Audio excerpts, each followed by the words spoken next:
Welcome to Not Ashamed. I'm your host, Ashley Nordman. Today I'm here with special guest Lauren Fortney. She is a licensed professional counselor and a trauma specialist. And you guys know I absolutely love talking about deep topics such as trauma, relationships, all of those kind of things. And we're going to really dive in today. So Lauren, thank you so much for being here. Thanks for having me.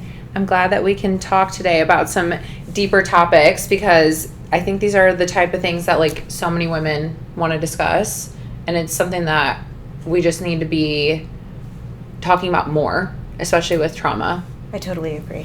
Yeah. So I want to start off, I'm just going to dive in here. What do you believe most women struggle with?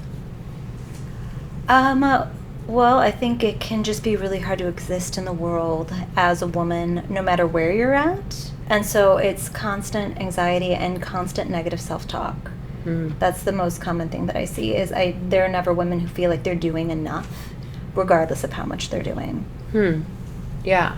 I feel like that's probably like the pressure we have in society too, just to like always be doing more and comparison and things like that. Do you think it was from like things they picked up on like from their childhood, or like things they just believe in themselves from friends? It's everything, right? Because it's the messages that you're given in your childhood. You know, there's obviously very significant generational differences. And every generation is learning from the past generation, right? So I think it gets better the younger you see people, but it is still very much embedded in the culture. You know what I mean? So it doesn't matter where you go. There isn't like a body type that is the correct body type for women. It doesn't matter where they are on the spectrum. Everybody feels like they're not enough.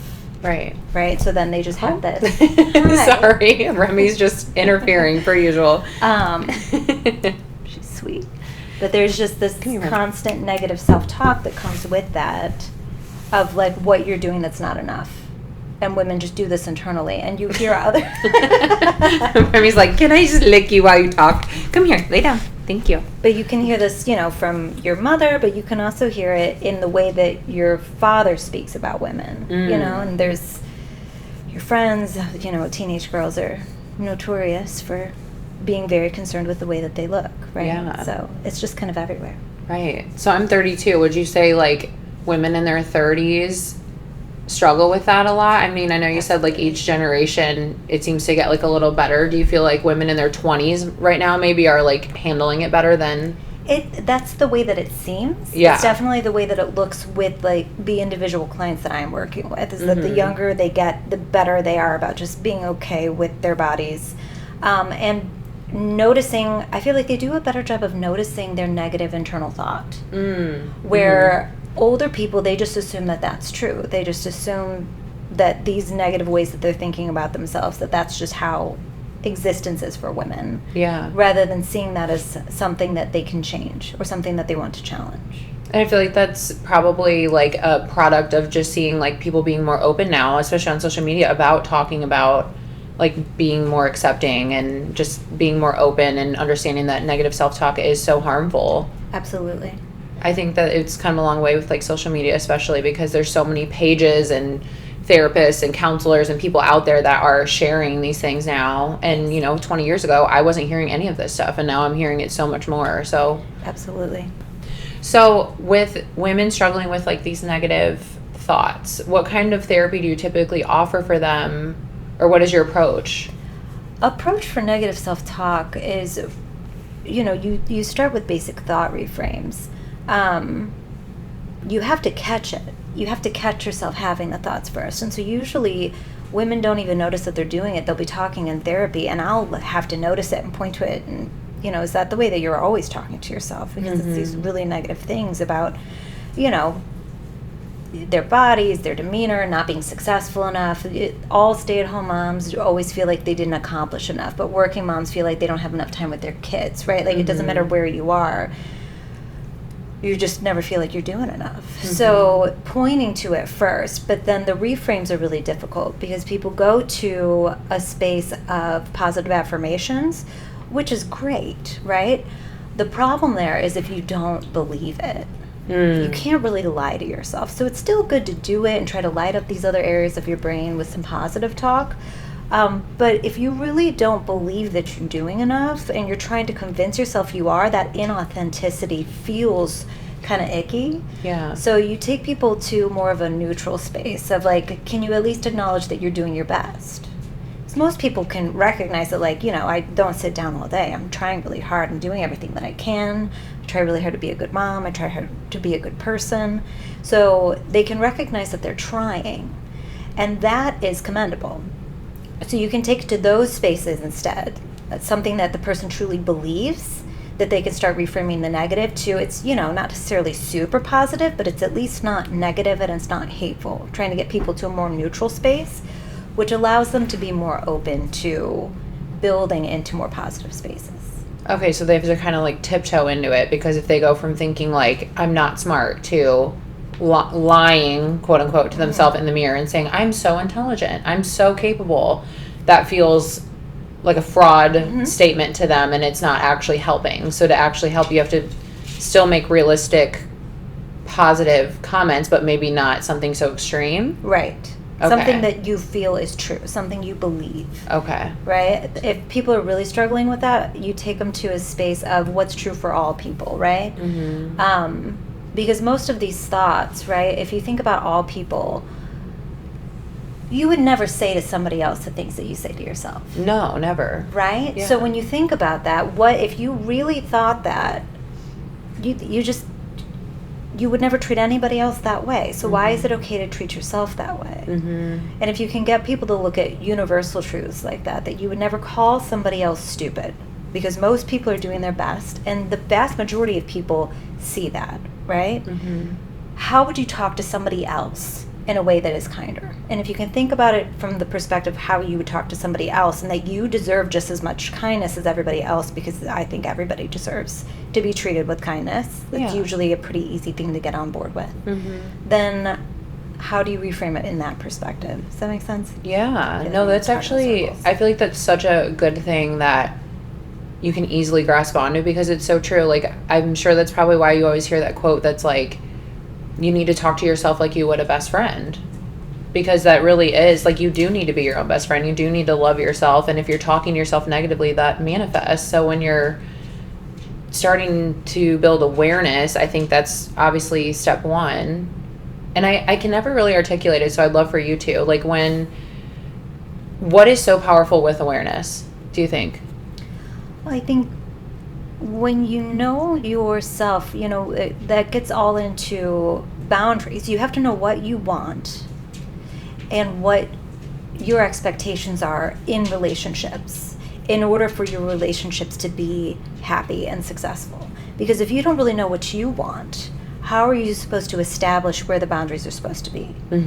So you really have to know yourself, and it's hard to expect people to treat you well if your internal narrative is one where you don't treat yourself well. And if that gets really bad, right, it's hard for people to tolerate somebody who treats them really well when they don't believe they're deserving of it. Okay, so they basically would rather almost, or maybe they attract people that treat them poorly because they're treating themselves poorly in a way? They attract what's consistent with how they view themselves. Because if you think really low about yourself and somebody comes in and starts treating you really well, that feels uncomfortable because it's inconsistent. So even if you want to accept it, you feel like you're undeserving of it.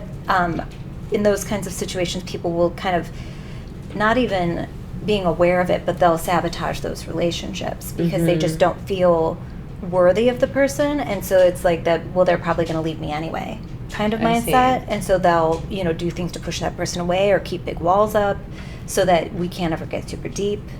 So the more you know yourself and you're able to get to a place where you are kind towards yourself and you can really understand what it is that you want, then you can accept that kind of supportive relationship for yourself, and you can establish how you expect to be treated. That's so interesting, because I've always struggled with relationships, and I thought I had positive feedback for myself all the time, and that I was talking to myself positively, but I think growing up I honestly never did, especially going through like trauma and being bullied and just all the negativity I had. And so I'm sure that's what wound me up in abusive relationships, because that felt so much more familiar for me. And it makes me want to sympathize with other people who end up in places like that, because I think when you haven't come from that background and you have a healthy relationship and you see a friend maybe who's in an abusive relationship and you're like, well, why don't you just leave?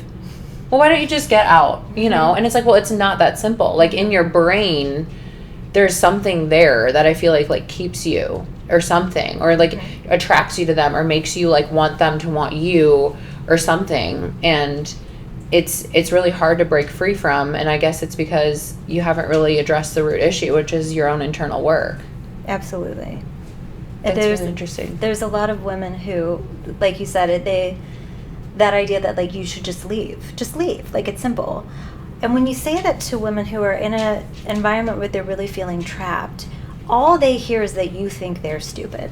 Yeah, basically. Because they're like, why are you doing this? Yeah. Right? And leaving, if it were easy for them, then it would be easy, you know? Exactly.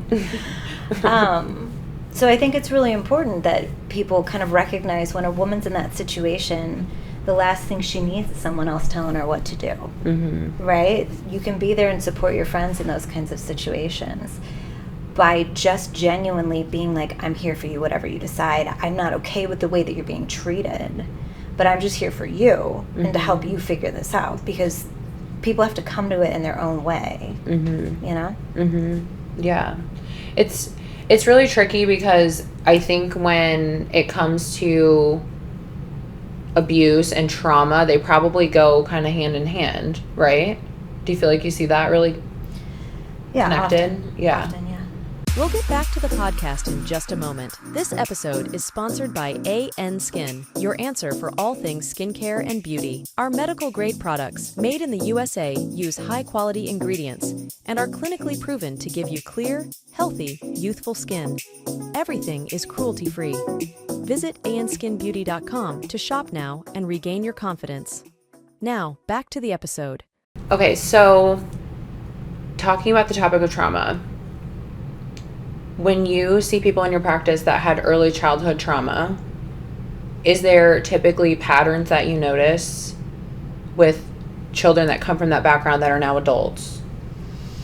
Yeah, I think it very much all ties back in with some of the stuff that we've been talking about. You know, if you're raised in an environment where you don't feel safe, you know, kids, developmentally, it is appropriate that kids are egocentric. That's exactly where they're supposed to be. That's how they get their needs met, and it's why toddlers don't care that you're in the shower. They will have the tantrum in front of the shower because they want the goldfish right now, right? Because the world revolves around them. And that's normal, right? That's expected. So if a kid's living in a home where there's trauma, in the exact same way, the world is always revolving around them. They assume that it has something to do with them, that they did something wrong, they're at fault. So they start to create their own stories around this, because it's just, that's what's true for them. That's why it's important in divorce situations that you have those conversations with kid about, like, this didn't have anything to do with you. This was a problem between us, right? Yeah. Because the kids developmentally, naturally, will think they did something wrong or they didn't do enough, right? So if you're in those kinds of environments where your parents aren't making sure that you're safe, or your parents are abusing you outright, you're going to internalize this idea that something's wrong with me, or that you're powerless, right? They have to make sense of their environment, and they will make up stories to make sense of their environment. So that can be, you know, that can be seeds of perfectionism too, because they'll go to another place of trying to help fix the problems, right? So if I get straight A's and I keep everything in the house really clean, then maybe I get yelled at less. And so those kids develop this perfectionism push, right? And then they can't ever stop doing that. They can't ever just let themselves have breaks, because allowing yourself to have breaks leads to the negative reaction from parents, right? So it feeds into, you know, the way that we develop our relationships, because these are the expectations we set. If my expectation is that I have to do everything for my partner in order for them to love me, right? Because that is the same relationship I had with my mother, then you're going to keep finding people that you need them to need you, So you need to perform for them in order for them to love you. That's what feels natural to a kid raised in that environment, you know? Yeah, and I feel like you're literally speaking to me because that's my entire life and, like, what I struggle with, because I try to fix everybody and I just want to, like, take care of everybody, and I was definitely a perfectionist growing up, and I could never really understand why, because most of the people in my family are not that way. And I look at, so my brother and I, my parents got divorced when I was 10, so my brother was 8, and him and I are polar opposites. I am super outgoing, go-getter, like very determined, not very hesitant on things, and he was always kind of the opposite, like quiet and more reserved and couldn't make decisions, and we were just very polarizing, I guess, just like very opposite. And we never were like that until my parents got divorced. And then it was like all of a sudden we were two very different people. Like I handled it one way and he handled it another. And he's very, very emotional like I am. But my mom always called him Captain Safety because he would like never take risks. Where like I was the crazy one that would just take risks all the time. I still am. I'm a risk taker. And so I think like that quality alone like really separated us, because I wasn't afraid to like step up, and like he always was scared that he was going to mess up, and so he kind of like retreated. And so growing up, like we both handled the divorce so differently, and I never ever really thought ever until right now that maybe we both blamed ourselves as kids. It does seem like it. Yeah. Because you went into this overdoing, I'm going to help space of like, I'm going to fix everybody by doing all the things for everybody. And it sounds like he reacted by going inward. Yes. Right? Of kind of like, because that's another reaction you see in kids is they kind of just disappear. You Yeah, know, like if I just hide, I won't bother anybody. I'm not going to create any problems. Yeah. I'm not going to be in the middle of any problems. I'm just going to stay in And my that room was and legitimately him. He would just come home from school, hide in his room, play games. You wouldn't see him or hear him. And like I was the opposite. I'd try to like do everything and like make everybody happy and like fix everything and work a bunch of jobs and like just keep busy. Like to an extreme almost. Working yourself to the bone. Oh yeah. I mean, I remember in high school I was working at Pizza Hut, Subway, and like doing something else, and sports. I had like 2 or 3 jobs at once. Oh, at the mall. To school. Yeah, and going to school. I go to school all day, and then I'd work at the mall on the weekends. I'd work at one of the 2 restaurants at night, and I'd go play sports right after school too. I mean, I was just gone all day, every day, constantly. And that was like how I managed my trauma, was like I either just stay really busy or I try to fix everything.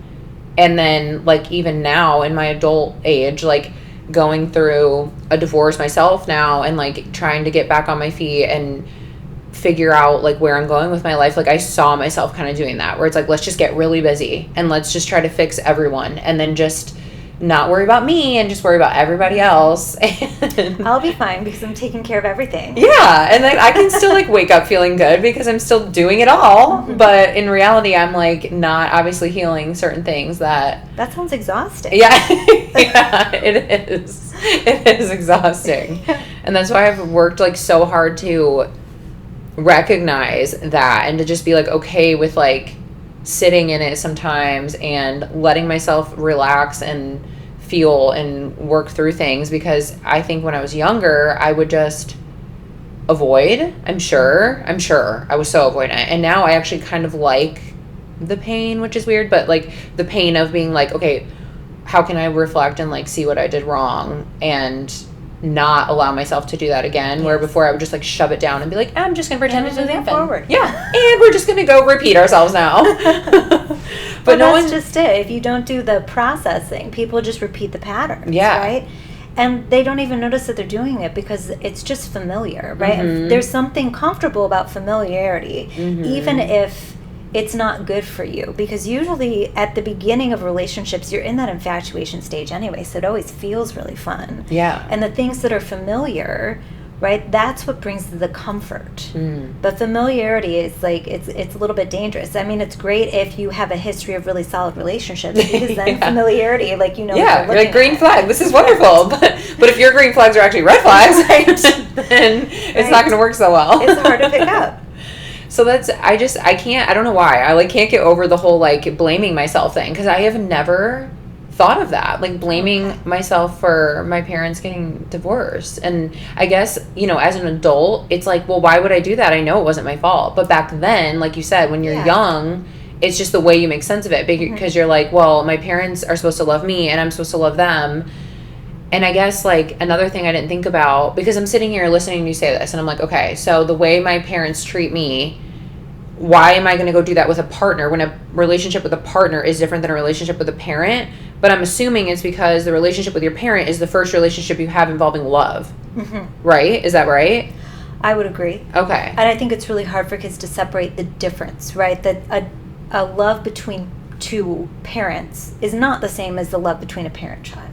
Yeah. Right? So you see it as the same? It can be really scary for a kid, because if that relationship can end, what other relationships can end, right? Because you get kids that are like, does that mean that I'm losing one of you? Or does that mean that, like, this love that we have can change? Because parents will say things like, we just don't love each other anymore. And that can be true, right? But then they're like, wait a minute, right? Because if their only idea of love is this love in the family, talking about the different kinds of love can be really important. I see. So at a young age, it's probably just so hard to differentiate. And you just think, well, if mom and dad split up, then what if mom leaves me one day? And then you're like, the fear of abandonment and stuff probably comes up. And okay, that is so interesting. I never ever thought of that. And I remember, actually, like, you just saying that brought back a memory.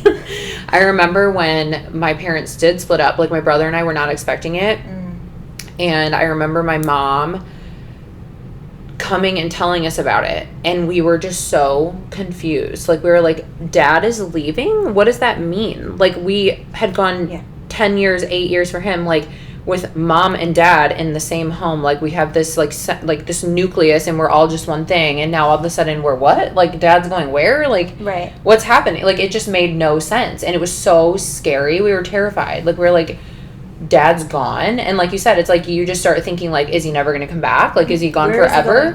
Like, when do we see him next? Like, you just don't understand, because you never had to think about that ever in your whole life until that point. It doesn't occur to kids that that's the thing. Unless they know somebody else is through it, which obviously it now doesn't occur until it's like in your face. Yes. And now, like, in hindsight, like, it's just, I think, another obviously form of trauma, and that's just something that I think everyone obviously handles differently. But for me, I did hold on to thinking, like, from a young age that I caused it or something. And then, I don't know, does that bring out guilt, or like what do you see with that? It can. It sounds like for you went into, well, now I got to fix everything. Yeah. Right? So it's like I took ownership of it, and I'm like, I'm going to fix it now because I'm potentially the reason this happened or something. Yeah. Well, and it's also, you know, because if you go into fix-it mode for kids, usually they get positive feedback from the parents, because if a kid all of a sudden is keeping the room really clean and getting straight A's, that's behavior that you celebrate. Yeah. So usually there's a positive reinforcement thing that happens there, and not in a bad way, right? Like, I would definitely rather have children that are motivated and ambitious. But it can go to this kind of maladaptive place where we only feel like we have worth if we're doing these performative things, right? If we're doing whatever peacekeeping things that we think we're supposed to be doing. And then if I'm not doing those things, or if I'm trying to peacekeep and it's not going well, then I'm failing. And if my worth is tied to that, that's a concern, because then it's like, if that's the only way that you feel fulfilled, you can't just be fulfilled on your own, you know? And your worth shouldn't be tied to other things. Your worth doesn't get to be compromised. Right. You know? Because your self-worth has to come from you. Right. That's interesting. So with trauma, because that's what you specialize in, what do you see the most? Would you say it's like divorce and abuse, or what kind of thing? I would say more often than not, unfortunately, it's adult survivors of early childhood sexual trauma. Wow. Yeah, there's a lot of that. Wow. Yeah. I feel like whenever you think about it, it's almost like you just don't want to believe it, but it's probably very common. It's just such a taboo topic. Yeah. And people will probably go their whole life without talking about it. Well, and I think it makes everybody uncomfortable. Mm-hmm. You know, so people don't really. It's not a conversation you really want to be having over dinner. Yeah, you know, true. it's just not a. It's a bummer conversation. Yeah, pass the bread rolls. By the way, right. Yeah. So it's just not something. As much as I think it's good that people do talk about it, because you talk about it way more than you used to, Mm-hmm. right? Mm-hmm. It's still just one of those topics that nobody has a casual conversation about it. Yeah. So it's just a hard one to bring up. So Because it has to be like a specific setting, probably, for Mm-hmm. anyone to feel comfortable about it. Mm-hmm. And maybe people come to you not thinking that's what they're going to talk about, and then it gets brought up. I'm sure that happens a lot. It does. Wow. Especially with male clients, because Mhm. there's a whole different like shame situation happening. Really? So it's that. different between men and women? I mean, there's obviously crossover, but I think for women, for whatever reason, I think women are just, again, we're just sort of conditioned. We're more likely to talk to our friends, right? We're more likely to be vulnerable. It's culturally more acceptable for women to be vulnerable with each other. Mm-hmm. And that's just not as culturally acceptable for men. That's so true. And they were taught, like, you're weak if you talk about emotions, or if you show this, or if you're upset or sad. Mm-hmm. So I'm sure they would just shove it down, and then that causes even more pain. Well, and a lot of men are taught that they're supposed to be protectors, right? And Right. so then they feel like they weren't able to keep themselves safe. True. But of course they weren't, because usually they're children, right? Yeah. So it's just a whole other layer. I never Way thought of different that, things, where they, like, maybe different feel, like, discredited. Mhm. But if they're like, well, I let myself go through this, like, I'll never let anyone know what I endured, because then I look weak, or I Right. look like I can't protect my wife or girlfriend or whoever it is. Wow, that's... It's a very heavy, again, it's a heavy topic, right? So it's Yeah. just not something people talk about all the time. But that Right. is, something that trauma therapists, that's a lot of what we're doing. So is it talk therapy, or what do you usually do with, like, serious traumas like that? So there's some talk therapy is really necessary. The rapport building is essential, because people just need to feel really safe to talk about that stuff. True. And then mindfulness work is really helpful, because it just helps with regulation. With those populations of people, you see a lot of dissociation. And the trouble there is that the best trauma therapies, any trauma therapy is going to be kind of stressful to go through, right? Mhm. So people need to be able to regulate for themselves outside of session, and if they're not able to do that, then doing the harder trauma therapies is really kind of, you're in an ethical dilemma, because you don't want to be dysregulating people and then just sending them out in the world, True. right? Yes. So my area is EMDR, eye movement desensitization and reprocessing, which is Okay. like a trauma-specific therapy. Okay. But there's a handful of other ones that are just, the kind of trauma-specific modalities. All of them, though, if somebody is too symptomatic, they're too distressing. So they can't do something like EMDR until they're in a place where... They can regulate somewhat. Okay, where they're, like, and obviously not perfect, but they at Right. least can, like, you feel like they're functioning in society enough where they can handle walking away from a session and work Yes. through it. Not somewhere where they're going to need, like, to go be heavily medicated or something Right. once they leave, or whatever it might Right. be.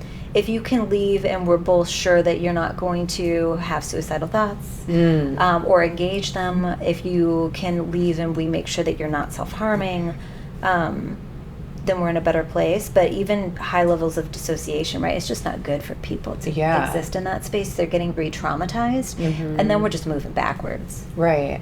So for a lot of those people, there's a whole lot of talk therapy just to build trust and to get them feeling stable enough to do the deeper work, which So it's a usually takes process. a lot. Yeah. You have to start with the talk therapy, building the rapport, and then eventually suggest other therapies to help make progress. Right.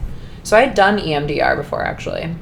I think I did a few, I can't remember how many, it was many years ago. I did a couple sessions of it after I read the book, after I read the book, The Body Keeps the Score, which I know you're a fan of. I can't remember who the author is, can you? Bessel van der Kolk. Okay, yeah, that's a name. Yes. Bessel? Yes. Bessel van der Kolk. Yes. Okay, so it's like probably a 500-page book. It's, yeah. Is my guess. I can see the cover right now, the blue cover with the body on it with like little stars around it. And so I went on a cruise ship years ago with my family, and we went to Panama Canal, and I remember, like, being so bored on this cruise ship, and they had this library where you could, like, give a book or take a book, and I just happened to find this book, and I swore that it was, like, a sign from God or something, because I ended up reading this entire book on the ship, and there's zero chance I would have read it outside of being stuck on a boat with a bunch of veterans going to sea. You just got lucky. Be so bored. Yeah, the Panama Canal, just because it's a lengthy book, and unless you're really into, like, psychology and stuff, like, it's kind of a little dry at first. It's academic, very sciencey. Yeah. Well, and lots of vignettes that are, they're people's genuine stories of their trauma. So yeah. It's like there's a bit of a triggering effect for some people. Yeah, I will say it. I feel like it kind of, it brings up so much stuff, and I remember the beginning of it talking about war veterans and PTSD, and that's kind of what got him into this work, if I remember right. He was studying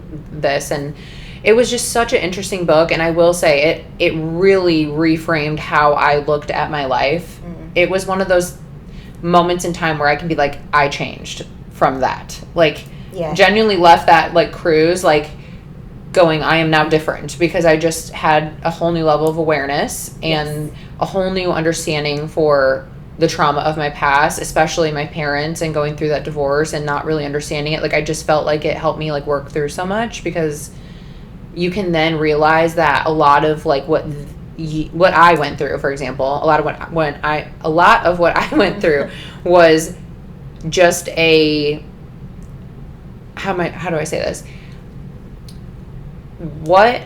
The way my parents showed up was a reflection of how their parents showed up for them. Absolutely. And it was just this, like, long pattern of the way you were raised from someone else, essentially, and you're using the best tools that you were given with, and that's that. And so I think once I, like, started looking at things differently, especially with my mom, like, understanding, like, she came from a very traumatic background, and that really helped me see, like, my mom is just that wounded little girl still trying her best to show up and be a mom and be present for me. Yeah. And she's doing the absolute best she can with the tools she was given. And she didn't really have a very great chance. And now, does it mean you're, like, destined for that? No, because I think you can learn and grow and choose not to be a product of what you were raised in. But it takes a lot of work to do that. Yeah. But that takes us, right, like, that takes us back to where we started, of knowing yourself well enough to know what you want in relationships. Yeah, I guess. Right? Because you have to see these patterns in the way that what your parents have done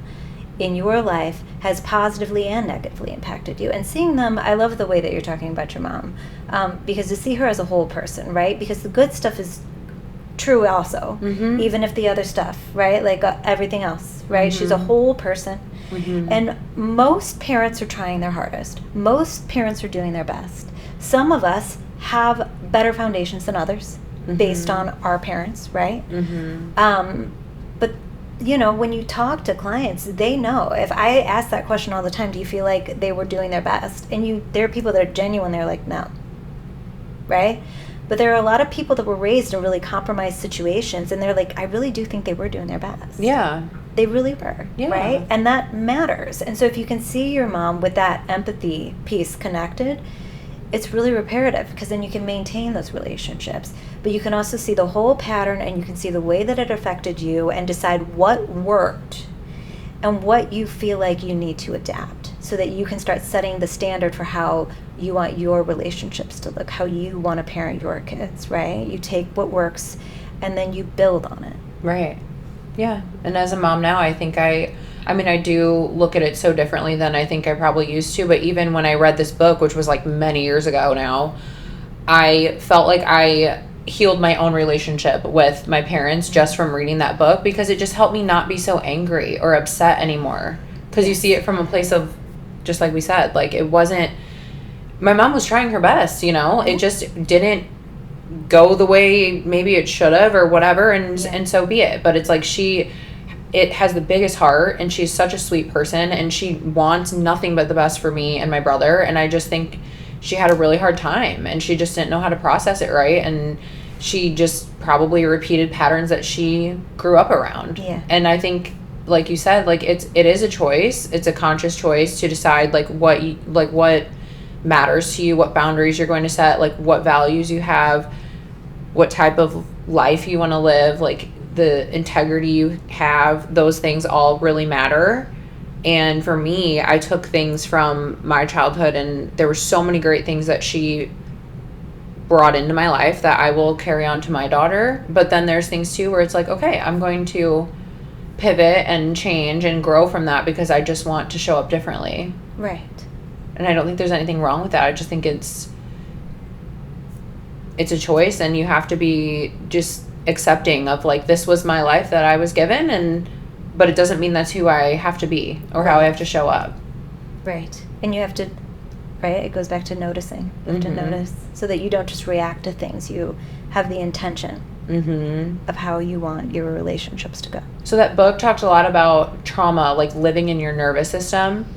Is that the whole premises of like EMDR? Is that tapping into like the nervous system? So there's not enough research to like really answer that question, but in theory, yes, right? Okay. And for a lot of the trauma therapies, yes, right? And it is interesting because when you do EMDR, people notice it. They'll say things. I had somebody the other day that all of a sudden she was smelling it was. I don't even remember, it was pepperoni, something like that. There was no pepperoni in the room. You know what I mean? Like, yeah. But it was very much like a memory was coming back with such intensity that she was having these somatic reactions. Oh, like during the session? She was like smelling this? Yes. Wow. Right? Or you feel like numbness or tingling in parts of your body where you're like, okay, my knees are aching, right? And you're just like, why is that happening, right? But it's like the memories do live within your body, and it's your nervous system kind of taking over.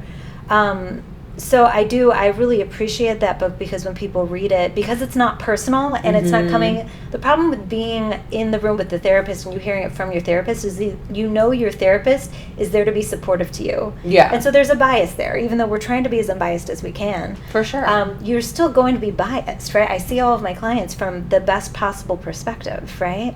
Because I believe that in them. And they, I hope, feel it, right? So hearing it from somebody that's outside, right, somebody that doesn't know them, it's just that degree of removal is really helpful. And then people are able to piece together things like, somebody recently realized that she's never been ticklish. She read this book and pieced together why, right? Because that can be a trauma reaction. I had not ever thought of that. But maybe it's just that like your nervous system like won't accept certain emotions, feelings, whatever. Yep, just total shutdown. And can it come from experiences with tickling, or is it just that, you know what I mean? Yep. Like maybe from like sexual harassment or something? And sexual trauma can start there. You know what I mean? True. An adult. Like playful and then it turns that can be part of a grooming process. Yeah. Oh my gosh, that's so, oof. Yeah. I can't even, I don't want to think like that. Right? Exactly. I can't believe, I don't know how you do it. What do you do when you leave? You have to compartmentalize. You do. You just like put it on a shelf and you're like, and now I'm going home and I'm going to. I have practices that I have to do in order, I like compartmentalize it into a box and I set it back in my office. Like you visually put it in a box and you're like, we're locking this up. And that goes there. That's where that lives. It doesn't live in my home. It lives in my office for sure. But I also think, unfortunately for therapists, there is a desensitization process too, because you hear stories enough that you can hear it and you can be present with somebody, but it is like existing in this other space. Yeah. Because I always think like, the clients had to live through this. I just have to listen to them talk about it. That's true. So it hits you differently, obviously, because you're discussing it versus living it. Where if you were living it every day, that would probably manifest so much differently, where with the talk therapy and the other things that you do, it's easier to kind of keep it disassociate a little. Right. People always say I'm good at compartmentalizing, and I don't know how, like, is that a good thing or not? It can be. Okay. I think it can be if it's intentional. If you're not doing it on purpose. Yeah. That's when it can be problematic, because then you're, compartmentalizing stuff that like maybe you need. True. That you can't get to, right? Yeah. I think I just compartmentalize when I know I have to. It's like, okay, I'm having a real crappy day, but I got to show up for work and not let anybody think something's wrong. And not that I want to like pretend I'm fine, but it's like I'm also not going to like bring my shit to work. You know, that's not fair to people. I'm not going to bring a negative energy when positive energy is how my business is successful. Right. You know, so it's like I kind of have to for like my livelihood and for my business's health at times too, where it's like I just have to like put it aside. But I think some people just can't. Like they just can't do it. And I don't know if it's because they just have so much like emotional dysregulation or... Yeah, it can be. Like they can't process it enough to just be like, you know what? Yes, it's important, but right now it's a 2. And they always think it's a 10 kind of thing, you know? There's also distress tolerance. You know, I feel like everything that I'm hearing with you is that you have a pretty good distress tolerance because you can be like, I can't do that right now. Right? Where people who have never had really distressful things happen in their life, they struggle with it more because they've never had to compartmentalize. So they carry everything, and some of that's really genuine. So it can be really beautiful, but it can just be really inconvenient because if you need to go to work, and let's say like, you know, like if somebody breaks up or their boyfriend breaks up with them, right, and they're just devastated and they can't set it aside. But for some people, that's like the worst thing that's ever happened to them.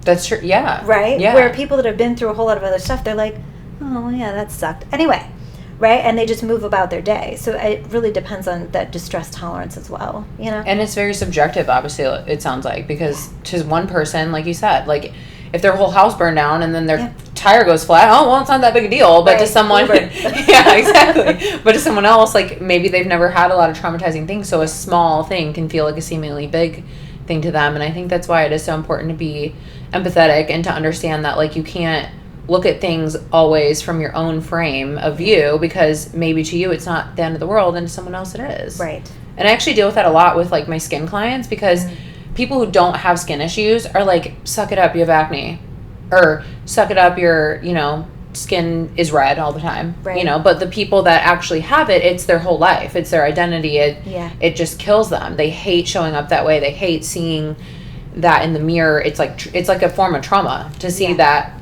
and feel uncomfortable. Feeling this thing in your body that's out of control. Yeah, exactly. And that alone is so scary to people when they feel like they can't control it. And acne can be very out of hand, so can rosacea and redness and things like that. And so I always try to remind people, especially if they have family members, like it's okay to like tell them like how big of a deal this is for you, and they might not understand it, but hopefully they will love you enough to like meet you where you're at and like let you vent to them or talk to you about them, because a lot of times it's very emotional. Like skin issues can be so emotional. I mean, I have these girls that come in and they're just in tears. They're just so distraught because they had perfect skin and then they have a face full of acne because they get hormone issues or something. And it's just so hard, you know? Well, and it goes back to women's role in the world, right? There's this expectation that we're supposed to show up in the world in a certain way, and we all internalize that in our own ways, right? But I do think it's hard for people when they get dismissed over things that are important to them, right? Because even if you don't understand where somebody else is coming from, you don't always need to necessarily understand why something is as big of a deal for somebody as it is. You know, you just need to realize that it is a big deal for them, and that you can show up and support people, which it sounds like is what you're asking them to do, right? Yes. Because if you don't get it, that's okay. You don't have to understand. Yeah, and that comfort piece is so helpful, you know? Even if you don't know what it feels like or you don't resonate or whatever, just having someone that can be there for you and like hold that like space with you and let you be sad or upset or whatever it is so huge. And I think usually when people are going through stuff like that, it's awful because they minimize it, because people will come into my office and talk about these things. You know, there's a lot of young people on Accutane. And they almost act like they're embarrassed because they feel like they're being vain. Right? And it's like, if you can do this and it is going to work for you, like, you don't need to be hard on yourself because you've decided to do something to make yourself feel better. That's so true. You know? That's so true. It's just another one of those, like, we just find ways to be hard on ourselves. If this is going to help you feel more comfortable in your skin, then, like... Yeah. Something I've always said, and I say it to my friends, I will probably say it to my daughter when she's older, like the same thing. I always say, like, one thing you should never apologize for is how you want to look. Because it's like, if that's how you want to look, or you want to do something to enhance your appearance, or you want to change your hair color, or wear makeup, or have green nails, like, who cares? You know what I mean? Like, if you should never feel sorry for how you want to look. And if you want to enhance something about yourself or change something about yourself, it's like, as long as it's within, like, a healthy, you know, space, I feel like you should not feel bad about it, you know? Yeah, I agree with that completely. It's difficult, I think, a lot of times if you have a history of, like, you know, people have a history of eating disorder behavior, people have, like, body dysmorphia stuff, then we're in kind of a gray area because there's no good enough. True. Yes. Right? Yes. And that's where it gets risky. Mm-hmm. But the vast majority of people, you know, if you're just want to go blonde, right? You know what I mean? Like, do it, you know? It just doesn't need to be that dramatic of a reaction. Mm-hmm. And I always try to, you know, because it's another one of those things that women really struggle with. I'll always talk to them about, like, the people who really care about you, they're just supportive. Yeah. Right? And so anybody that's reacting really big to a decision that you're making about yourself that doesn't affect them at all, that tells you more about them than anything to do with you. Yes, because it's probably triggering something in them, like they're jealous or insecure. Right. Or they want you to be a certain way. Yeah, they don't want you to look better than them, or they whatever. Want to be whatever. Mm-hmm. Because why does it matter to them? What you're doing with your hair? Yeah. I had partners like that before, and I swore it's because they were, like, insecure. And if I did something to, like, enhance myself, it was like, oh, no, I don't want you looking 1% hotter than you do. Because it's like they hate themselves, so they think if you keep elevating, like, you know what I mean? They gotta keep you down. Yeah, or that you're gonna, like, grow beyond them and then realize that, like, you're better than them. So if they just, like, trash talk you and, like, make you feel like you're ugly or tell you not to do something, like, then they're gonna make you feel not good enough. And then you'll keep them. Is that not so backwards? I'm like, men, if you're listening, like, that's not the way to go. Like, the actual way to go about it is to put your woman on a pedestal and make her feel amazing and, like, tell her how hot she is all the time and love her. Then she'll love you. Right. Well, and it's just so backwards because if we're already together, right, like, I was already interested in you. Yeah. So, like, I'm not going to not be interested in you just because I dyed my hair. Right? Like, I'm actively dating you and I chose you or I married you or whatever it is. I don't know. And, like, I don't know. I just can't. It doesn't make sense to me. But it's got to be some sort of... It feels like insecurity. Yeah, for sure. It has to be. Okay, so I want to talk about the word narcissist because I feel I heard about it, like, probably it was probably like a year or two ago now when it first, like, blew up on social media. I mean, we've always heard about narcissists, but now all of a sudden in the last couple of years, everybody's a narcissist. Yes, and I feel like it's not going away. Like, I thought the word was going to kind of just be like, on to the next thing, and it's, like, not. And I still feel like every 2 minutes I see something posted about a narcissist, or there's whole pages and groups on it. And so, are there really that many narcissists in the world? I don't think so, no. Right? I feel like a couple years ago it was the same thing with borderline. Right? It just, like, goes in phases. Mm-hmm. But I still appreciate all of the dialogue because I think what we're talking about is really people that are taking advantage of other people. Mm-hmm. And, you know, all diagnosing is a spectrum. You know, there are a lot of people who drink too much who don't qualify as alcoholics, right? Mm-hmm. There are a lot of people who have more bad days than good, but they don't qualify for depression. Mm-hmm. You know, like, actually qualifying for a diagnosis, there's a bunch of different standards you have to meet. So there's a lot of people that behave in ways that are parallel to narcissists, who maybe don't qualify as narcissists, right? But that, honestly, like, I don't like for people to get in the weeds with that. Yeah. It doesn't matter if they qualify or not. If somebody is exhibiting behaviors that seem like narcissistic behaviors, you should call it, right? Because anybody who's able to hear that conversation and have a real conversation with you about it, they're probably not a narcissist. But if all they're doing is telling you what they know you want to hear, and they go right back to the same behavior, whether they're a narcissist or not is irrelevant. That's not healthy. Yeah. Right? That's true. So the diagnosis, like, doesn't matter. It's more like if you're seeing the behavior, you can maybe, if you understand what a narcissist is, you can maybe start understanding like the signs of narcissistic behavior. Right. But it's not necessarily labeling you as a narcissist. Right. Because I'm sure everyone can have selfish behavior, but it doesn't make you selfish, you know? So it's just, it's probably like that with all diagnoses. Yeah, exactly. Where it's like you can have like a moment where you're like that or something, but it doesn't mean you are a narcissist. Well, and, you know, with the narcissistic, if it's a true narcissistic diagnosis, you know, they're probably not going to care that they're a narcissist. No. Right? So they like genuinely like don't care at all? Like they're emotionally detached from it? Like they don't care what you think? It's hard to say, right? But yeah. Right? Like have you seen true narcissists before? And it's just like they just don't. They are genuinely like think of human relationships as like a thing that is beneficial to me at this time. And if you start malfunctioning, then like I don't need malfunctioning equipment. You know what I mean? Like if they my throw car you away? breaks down, I don't keep my broken car. Yeah. I get a different car. And usually I don't grieve my old vehicle, right? I just get a different one. And it's just a very cold way of looking at relationships. So, you know, when people talk about the narcissist problem and like how to like establish boundaries, it's like you got to remember from the narcissist perspective, they don't care. They just don't care. So you're never going to really get anywhere.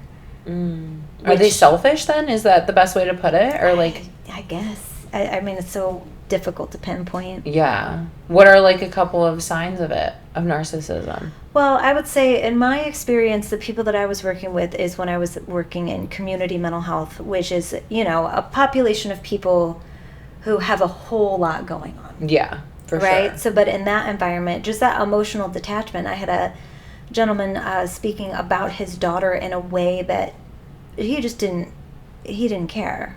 He just did not care. She was an adult, luckily. Well, I mean, not luckily, she was not in a good position. But at that point, it was like she's already an adult, so. But he's speaking about her in a way that, like, you wouldn't speak about a stranger. Right? Like, I care if a stranger's suicidal. Yeah. I care about that. Yeah. This guy did not. You know? So there's just, like, nothing really happening there. Like, no empathy. No remorse, none of those like deep emotional feelings you should have for someone that's your family. Right. Yeah, I feel like that's much deeper than the stuff you see online. Right. You just hear online like a narcissist manipulates everything you say.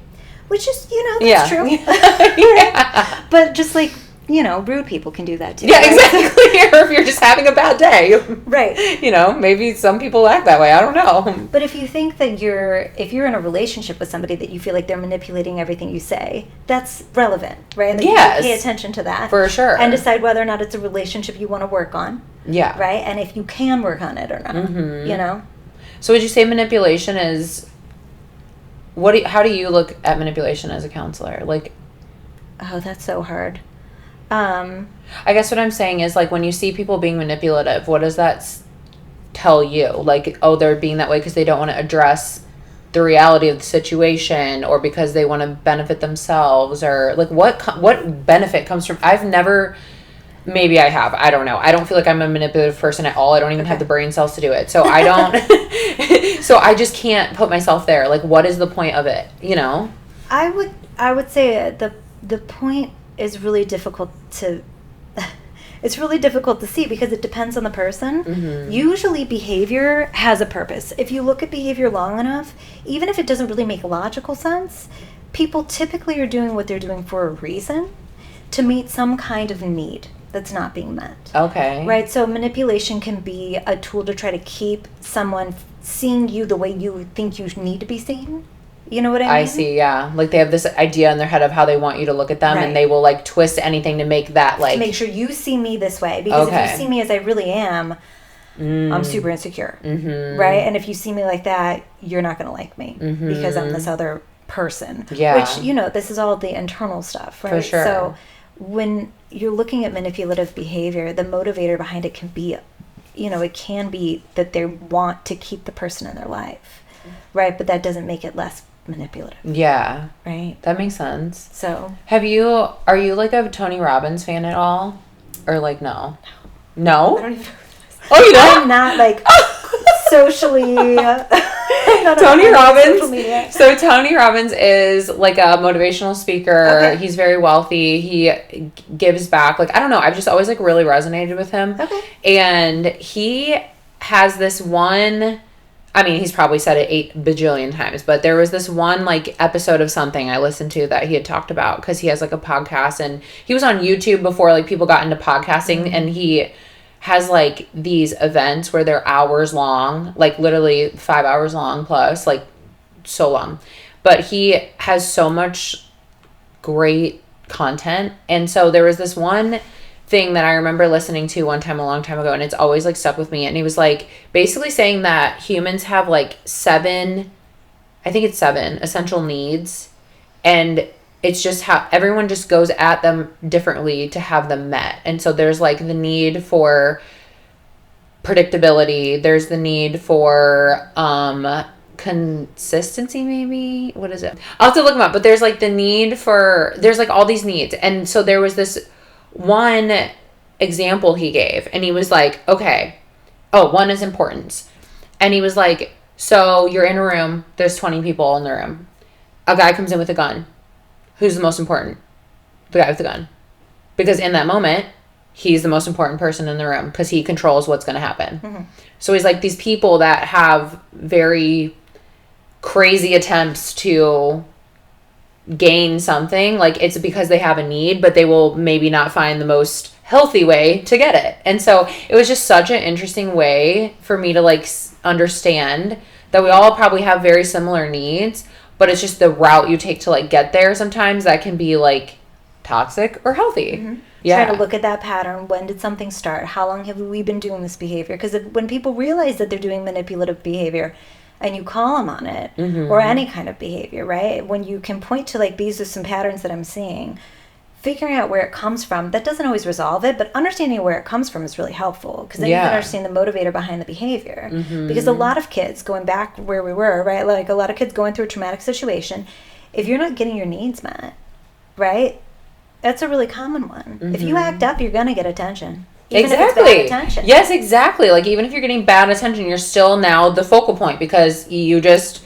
caused a scene, whatever. Yeah, and then you just got all the attention, all eyes on you. Right. And it's like, I totally know as a kid that me and my brother did that at times, for sure. It's like a very normal thing for kids to do. Just like when someone calls you, I'm sure you have kids and they do the same thing. Like, someone calls you and all of a sudden your kids are like, mom, right? Just screaming for you, and you're like, you were just quiet 2 minutes ago. You were playing contentedly. Totally fine. And then now I just got on the phone and my attention isn't all on you, and you need me. Yep. Right? It's really easy to like see how somebody's bad behavior, because if that's the only way you ever got attention from your parents, that is how you're going to continue to seek out attention, right? Unless you do, like we talked about at the beginning, that internal work to figure out, what am I doing? Why am I doing it? How do I want to show up in the world? What do I want my relationships to be like? How do I build those things? Right. So if you're not aware, you're just going to keep repeating yourself. And I can't remember if we talked about this, but is there a good way to start becoming aware of what you do? Is it just introspection, like looking back at your day and being like, okay, why did I overreact? Like, is it like that simple, or?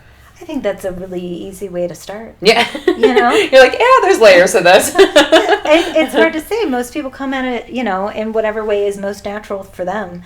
It's again when because if behavior's meeting a need for you, mm-hmm. but then over time that behavior stops working in a way that is productive. So in the same way, if you have a kid who is reacting really big to things in order to get attention from their parents, let's say that person, because that is super normal, but if that's the only way that the kid ever gets attention, they're going to keep doing that. Yeah. When they cross over into adulthood, if they get into a relationship with somebody that they actually really care about, then they start doing that, and that person's like, this is not working for me. Yeah. You know what I mean? Because it's just like, that behavior is not great. That can be the thing that they're like, why am I still doing this? I want to stop it, and I find it really hard to stop, right? Mm-hmm. And that's the kind of thing that will force them to kind of look. deeper. Okay. Right? It's not a problem until it's a problem.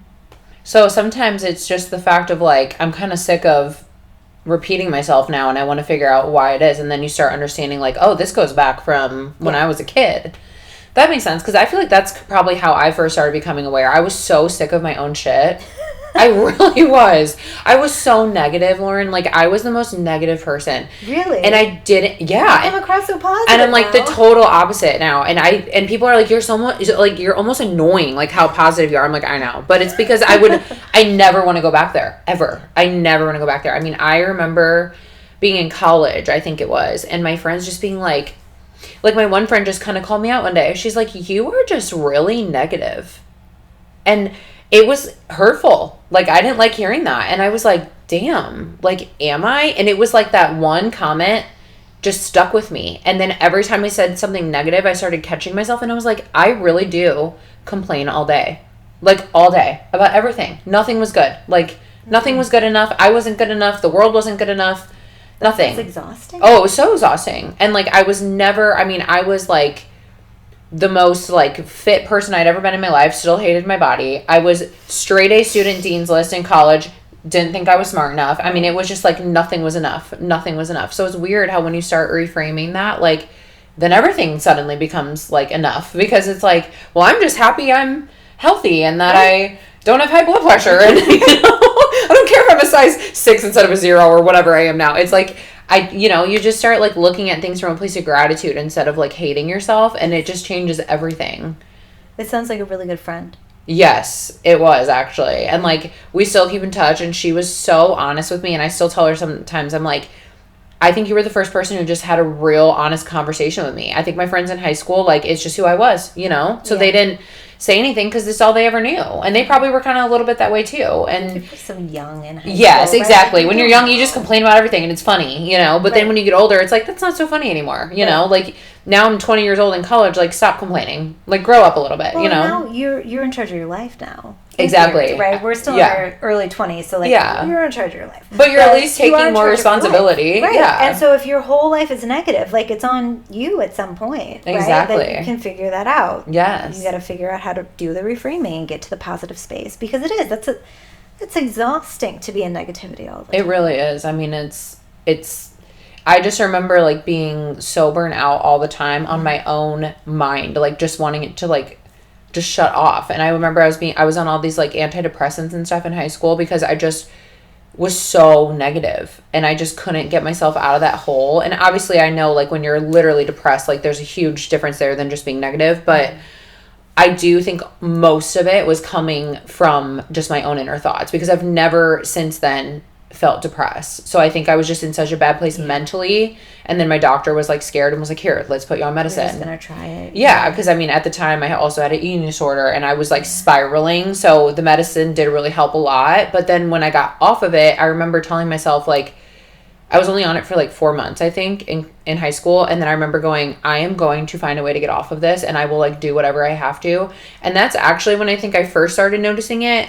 But then I don't know, I got myself to a place where I could get off the medication, but it wasn't until college when someone really called me out for like the words I was saying to myself and just how I showed up that I really realized it was it was in every part of my life at that point, really, And I think in high school, it was so easy for me to just blame, like, oh, it's the bullying and it's the other people and it's like my home life and like everything. And then when I was in college and I was removed from all of that and I was still being told I was that way, I'm like, okay, hold on here. Maybe I should do something. Maybe it's me. Maybe I'm the problem. But I mean, that's such a beautiful time for you to go through, because it's so shortly after you left home. Yeah.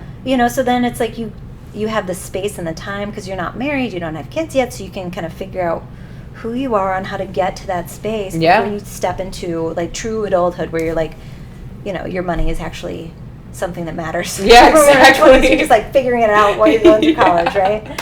But no, it sounds like you got lucky to have that friend at that time. I did. And actually, like, now that I say this, I didn't even realize this. That was the first time I ever went to a counselor too, because in college they had counselors, I believe, and I don't think it was through like I'm pretty sure it was through our college, and I went and saw one every single week, and she really, really helped me with like reframing and getting over all my eating stuff, because at that point I was over my eating disorder and all of that, but I still had really bad tendencies with it, and she caught on to it really quickly. It's interesting because when people come in and are like, oh, nothing really happened, I think I'm doing okay, that's usually when you have the best sessions, because they have the space to talk about like bigger picture and like what they've been working on, how it's going now, looking back to see what changed and how like the progress that's been made, which helps you kind of dial in on where you want to go next. Yeah. And I do think that like there's some people that really kind of want that in their life all the time, and there are other people who don't, and that's totally fine. Therapy doesn't need to be forever for everybody. Yeah. And there are people that get to the end of it and they're just kind of in a good space and they can continue doing their work on their own. But then you have other people who they just need, like they want to have a space to come in and sort through their stuff and have that accountability and have the time dedicated to like clearing out their internal dialogue, right? Yeah. And it can just be a really valuable resource for people that need that. I like the word accountability, because I feel like that is like why I end up like going back to a counselor over and over in my life, because I am such a coachable person and I like having the accountability, because if I have someone kind of holding me to things, I can't fall short then. Like if I leave my session and I'm like, yeah, I'm going to be better and I'm going to break free from these problems or get out of that relationship or whatever it is, it's like, well, now I like have to, because I told somebody yeah. I to. Yes. And it's not that you have to for someone else. It's just that like, it's for you. Yeah, it is for you in the end, but I think sometimes we just need our hand held with a little bit with some of this, because it's like it's easier to fall into your old ways at times than not to, but when you have someone there kind of pushing you along and reminding you, it just helps you keep going through it, even though it's like, okay, this is painful and this is hard and I don't want to do this, but when you have that little nudge, sometimes like that's all you need. It's just that little push to like keep going, and then your life changes, Well, and there's also like, that's such like a good example, because it's such a common thing that people do. They'll come in and be like, I gotta get out of this relationship, it's not good for me. And then it is super normal for them to come back the next time I see them and be like, yeah, I'm still with the person. Right? Yeah. And they think that I'm going to judge them for it, which I'm not. Yeah. Right? Like you have to do what you need to do in your time and the way that makes sense to you. There's a reason why you're still there. Yeah. So it matters that you told me in last session and you decided that you were done, and then you left and you didn't do that, right? Something's happening. Mm-hmm. And so, talking about that, knowing yourself and figuring out those boundaries, it's like, do we know what we deserve in a relationship? Do we know where that line should be? How long do you work on something before you decide that you've worked on it enough because nothing's changing? Right. It's all grist for the mill, And then people, without fail, they come in, and when they finally break off the relationship, they'll say, I need to be single for a while. And then it is so common for people to just immediately get back into the dating pool. Yeah. And you're like, I'm not judging you. No. Whatever you gotta do. Humans are drawn to other humans. Yeah, right? Like, it's people true. like to be partnered up, and it's like, sure, if you want that space, that's fine. Yeah. But if you get back into the dating pool, that's also fine, right? Yeah.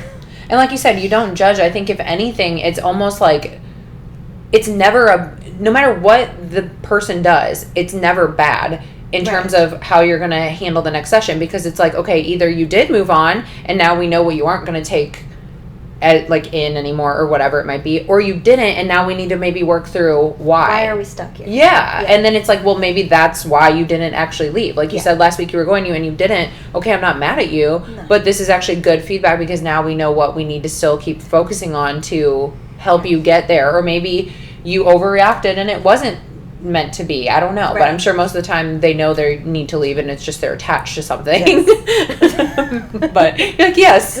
Most of us women, yes. Yeah. And then we are always talking about your parents, right? Like, that's so it's like, why do you think that it's your job to fix this person? Yeah. Like, did you do this with your parents? Probably. Right. Yeah. It's a never-ending cycle. Yes. Oh, unfortunately. I know. Well, thank you so much for your time. It was so nice to talk about all of these topics, all things I love, relationships, trauma. Well, I don't love trauma, but I love talking about it is important. Dissecting all of this. Yes, I think it's so important for people, and I think I'm a huge fan of counseling, therapy, whatever you want to call it. And I think it's so helpful to just have, like you said, the accountability and to work through things. We all owe it to ourselves to be our best selves and to work through the things of our past. And I have to commend you for what you do, because I don't think I could do it. So thank you very much. I really appreciate you having me on. And I do want to say there was one thing you said a little bit back, that idea of enough.